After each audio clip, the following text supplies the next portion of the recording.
Hello, this is Sailing Uncovered. I'm Alec Wilkinson and we're coming to you from the shores of Fukuoka in Japan. And if you'd asked me to describe a typical Japanese scene before I came, well, it would look pretty much like what I'm staring at right now. Still waters, distant forested islands. It is truly beautiful and it's called Hakata Bay. Well, Land Rover BAR have just won the America's Cup World Series here. And we'll hear from their skipper, Sir Ben Ainslie, in a moment. Also coming up on the show, Jimmy Spithill, and we have news from the Vendee Globe. First though, let's get our teeth into how things stand with the America's Cup and what can we expect in Bermuda in June 2017. Well, let's get the forthright views of Kenny Reed, a man who's competed in 3 America's Cups and is now president of North Sails. We've just watched Sir Ben Ainslie and his Land Rover BAR team finally seal the World Series. It's been in the offing a while now. Are you surprised by how dominant they were? Ben and Dean Barker from SoftBank Team Japan were the only 2 skippers that actually skippered their boats to all nine of the regattas. Because we had injuries, we had teams going off to Olympics, skippers going off to Olympics. So Japan was kind of one of these up and comings, and Ben is Ben. I mean, the guy, you can't knock his track record. That is for sure. So I don't think anybody's shocked. There were times, weren't there, when they were way down the fleet in races, and you thought, well, that's their race over, and somehow they always pulled something out of the bag. They were by far the everybody has their bad starts. The starting line in this type of format is, I wouldn't call it a crapshoot, but it's certainly pretty hit or miss compared to the good old days. And so you're going to have your races that you're pretty far back in. By far, they were the team that could chomp back through the fleet. They did a really nice job, especially at that first gate, of getting out of sequence with the whole fleet. How many times did we see them in 5th or 6th place, the whole fleet a quarter of the way up the beat going one way, and there they are going the other way. They got out of sequence better than anybody, and certainly it did them justice, that's for sure. But here's the thing, we now go to Bermuda, and all the teams that aren't there already, including Land Rover BAR, will be moving to Bermuda imminently. New boats, completely new design, new ways of sailing them. So can anything that they've achieved in the World Series actually be transferred into the regatta itself in Bermuda in May and June 2017? Well, to be quite frank, I think marketing of the Cup, marketing of your team, it helps with fundraising, certainly stretching the America's Cup out 1.5 years essentially. But with regard to sailing these boats, I'd love to say it's crucial, but unfortunately these boats are so different compared to what we've done here. Yeah, maybe for Team France, especially maybe Japan, getting a whole new program together and learning how to foil, that for sure that can't hurt. Every time you go out sailing and you're foiling, it can't hurt. But these are physical boats in completely different ways than these new 50-footers are going to be, and it's just different. It's almost a different sport. Fast boat is going to win the America's Cup just like it always has. And at this stage, we don't know who's got the fastest boat. Not only that, but it's really unique in this Cup sequence is that they're building their final daggerboard. Remember, all they can change on these 50s, they're one design platforms, and then they have non-one design foils and rig settings. So it's the same. They have the same wing. They have the exact north. We've made all the jibs, so all the jibs are identical for every single boat. That's the company you work for. That happens to be the company I work for, and so it's how they control the wing and what those foil shapes look like. Those are the 2 variables on these projects, and they're building their underwater foils now for the Cup, which is shocking to me. In essence, you can make a case the Cup's over. The fastest boat has already been designed, and it's not even in the water yet, but it's already been designed, and it's all but lift the Cup up over your head for somebody right now. I'll tell you what I found interesting. I was at a press conference yesterday held by Airbus, and they've been working with some of the teams to try and sort out the aerodynamics, especially because they were saying, we're flying now, So the drag in the water is no longer as important as it used to be. It's all about the aerodynamics, and they're talking about putting the sailors inside, down in the hulls, and maybe even grinding with their feet. I'm going to date myself, but there was one 12-meter way back when that they ground with their feet. It was Sverige. It was Pelle Pedersen's Swedish program. I believe it was in 1980, and yes, I am fully dating myself. And they ground down below with their feet. I don't think it was super successful. They also had a tiller on a 12-meter, which was pretty rare. Listen, we don't know. Nobody knows yet. The 45s, everybody. Come on, tell us how do you know about below deck on that boat? Oh, I was in high school. That's dating, and my friends and I. It was long before compounds, right, and even fences. And my friends and I made We're looking out at a race village that is surrounded by fencing and control and security, aren't we? Well, there's no security back then, especially in Newport, Rhode Island. So we made a pact that we would physically drink a beer down below in every single 12-meter in Newport that summer, the summer of 1980, of which we did. We're very proud. Don't arrest me. I can't be arrested now. Sounds like a rock song. The summer of 1980. So potentially, are we going to see America's Cup teams recruiting, I don't know, cyclists from the Tour de France for their light bodies but powerful thighs? That is 100% the case. I think you'll see I believe there's 6 people on board. At least 2 of the 6 on most boats will be athletes from other sports, triathletes, cyclists, rowers. Of course, we had a very famous Kiwi rower with Team New Zealand, Rob Waddell, last time around. So that trend will only, it'll only get bigger. It's not about sailing so much anymore. It's grinding hydraulic power, hydraulic pressure, turning that into power, and that's how they're moving these boats around the race course. And that is the only power on board, isn't it? There's no batteries, there's no engines. Yeah, now a lot of their test boats, they're 45-footers, they've actually put batteries in because they're burning through people so fast they can't get an effective test day in without just frying the whole crew.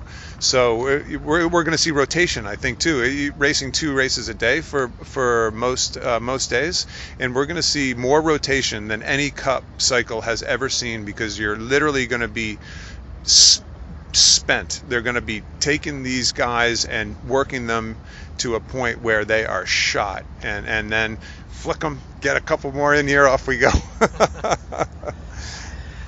Now, as an American, why are there so few Americans in the American team, in the defenders of the America's Cup? Well, to make a very long story slightly short, I think the pathway towards professional sailing in take Australia, New Zealand, England, France, the kind of the big 4, is far clearer for any young kid coming out of high school or college. Very much clearer. As far as the United States, it's I watch the path. I watch kids from the age of 20 to 35, 20 to 40, who come out of school, great college sailors, and then come out of school and I mean, they're just on to their professional lives. So that path has not, and also I think owners in the United States are just less apt to employ professional sailors. Therefore, there are far fewer jobs, there are far fewer opportunities. So I mean, just look at the amount of Aussies in this regatta. Clearly there's very understanding paths for young kids coming out of school. And how many kids in high school in Australia say, I want to be a pro sailor? I don't know of maybe a handful in the United States that are saying, I want to be a pro sailor. So just totally different environment. And just to finish off, Bermuda, looking ahead to that, I'm not going to ask you for predictions because I think it's clear that no one can predict at this point. But you've can I describe you as a veteran sailor?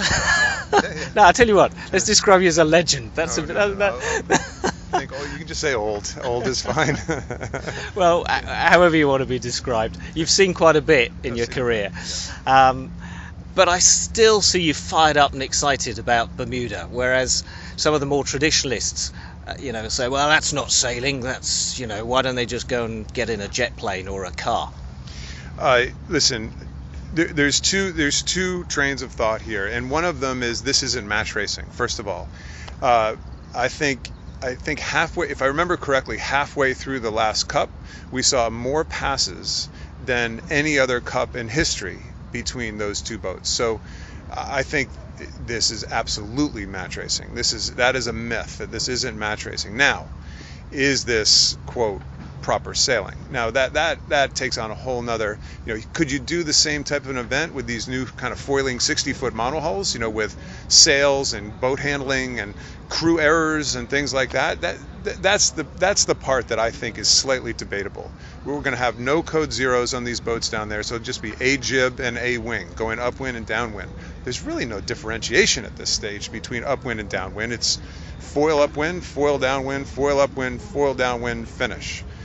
Is the sailing world going to love the fact that the only crew handling is just sitting there grinding on a coffee grinder and pumping hydraulic fluid?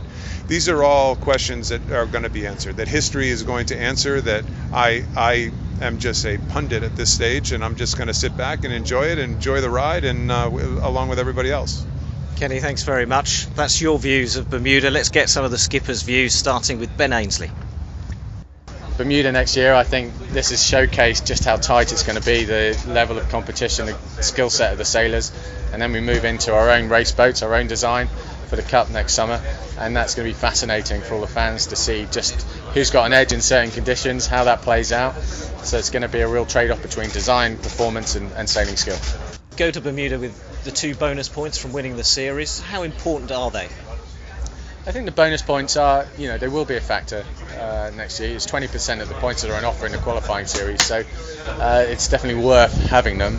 But also, as I said earlier, for a new organisation like ours, we need to show that we can perform at this highest level for our own team, for our partners, our supporters, to show that we have a team with the capability to win the America's Cup, and I think we've shown that. Oh, Jimmy Spithill, just looking ahead to Bermuda, it's starting from scratch now. You guys have been out there for some time, but what's the programme from now on? Yeah, well, now we move on to the serious end of business. Obviously everyone's going to remember the America's Cup, and that's the one we've been working towards, and that's the one right now we've really got to focus on. We've been doing a lot of work in Bermuda, and a lot of great training and testing with Japan and Artemis, and we've got a very extensive development program to go. So the guys are working extremely hard the whole time we've been here racing. Our shore team and construction engineering team back in Bermuda have been working very hard. So, we'll go back. We'll put the hammer down, and really trying to get some days under our belt as we prepare for the qualifying series. Peter Burling, you all start from scratch now. Yeah, exactly. Obviously, a couple of bonus points out there, but for us, we firmly believe since the beginning of this event that whoever's got the fastest 50 is going to win the Challengers Series and win the Cup. So, for ourselves, it's now back home and into our development program over the summer, and we've got a bit of work to do to catch up the Oracle boys that have done a lot of yachting with the SoftBank guys, but we believe we're in a pretty good space to make some pretty good gains over the summer, really looking forward to getting into that when we get home. Thanks, Peter. Emirates Team New Zealand's Peter Burling there, before him the defending skipper Jimmy Spithill of Oracle Team USA. Now, some big news about the London Boat Show coming up, so stay with us. First though, the Brits have a cunning plan to get one over the French at their own game. The two nations have always been rivals at sea, of course, and now there's a project called Vendee 2020 Vision that aims to find a British sailor who can win the French round-the-world race, the Vendee Globe, something that's never been done before, although Alex Thompson is currently doing his best. Fingers crossed, I just haven't given him the commentator's curse. For the non-Brits listening, this could be an idea that you set up in your own country, or maybe you already have, in which case let us know. Get in touch via our Sailing Uncovered Facebook page. All right, well, let's get more on this now from Simon Clay, who heads up the project. Simon, tell us about Vendee 2020 Vision. What is it? Vendee 2020 Vision has been formed really as a result of us having a strong history within solo ocean racing, pioneers of the sport, with Robin Knox Johnston being the first to sail solo and non-stop around the world. And since then we've had legends such as Ellen MacArthur and more recently Mike Golding and Dee Caffari. And really what we've seen is over recent years less participation by British solo sailors in the Vendee Globe and the associated events. And that's not because we don't have the talent, but it's because it's increasingly hard to find commercial partners in the sport and within the discipline. And Vendee 2020 Vision has really come out of a long-term relationship with Artemis Investment Management over the last 10 years, who have invested significantly in the sport and significantly in our youth talent to uncover British solo sailing talent that can go forward to compete against the French, who have won every edition of the Vendee Globe up until now, and we hope that Alex puts that right. Yeah, what's the plan? How are you going to get British sailors up to that level to compete? Well, I think a lot of the work has been started with the academy that was so successful in bringing young sailors, aspiring solo sailors, into the sport and at a level in the Figaro that the French have historically used as the grounding for their talent to come through and then progress to Open 60s, and we've been doing that with the academy. And now we have a good basis with sailors that have had that grounding to allow them to step up onto an Open 60 that is Artemis Investment Management's Open 60. And to be able to give them that experience on a larger boat. And that's what we've done this year with 10 of the sailors that have graduated from the academy. Okay, we've got a bit of a bad connection, but we can carry on because I can understand what you're saying. So you've got a list of 10 who are obviously already very good sailors. And then what's the plan? You've obviously got to whittle them down somehow. It's a bit of a sort of, I don't know, Britain's Got Talent or X Factor. It is a bit. We have done our evaluation this year, and we've got 6 very strong contenders that we believe have potential to go forward to the Vendee and be competitive. Give us some names. Who's in the pot at the moment?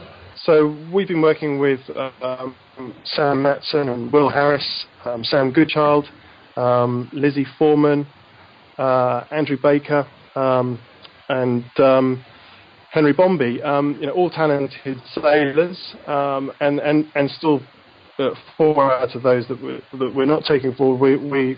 We aren't working with them actively in the training side of things, but commercially we're still supporting their efforts. And that's an important point to make, because the commercial side is the most difficult, and the future of their careers and solo ocean racing is dependent on the commercial side being successful and us proving that the returns that a sponsor can get from the sport stack up, and presenting that in a way that means that that brands feel comfortable, to come on board with the sailors. Okay, much Simon. Good luck with the project. We'll see you and some of those future stars you've mentioned in January, because it is time for the big breaking news that Sailing Uncovered Live will be back at the London Boat Show in January. We'll be bringing some of your favourite names from the podcast, plus plenty more of the sport's biggest names, onto the stage at XL London, and we'll officially announce the lineup in our special podcast next week. Meantime, I've got 2 tickets up for grabs. They're for any of the days of the show between the 6th and the 16th of January 2017. And the good thing about these tickets, if as an adult, you can bring a child under 15 for free. So effectively it's 2 tickets, but you can get a family of 4 in with them. So how do you win? Well, you go to the Sailing Uncovered Facebook page and like us. And I'll give you a little insider's tip as well. If you subscribe to our podcast, you'll have double the chance of winning, because that's the way we make the lists. The names will go into one big list from both platforms. So get liking, get subscribing, and we'll contact the winners directly. If you're not one of the lucky ones, then make sure you tune in to our London Boat Show preview next week, and there'll be another chance to win. Good luck everyone, and it's bye for now.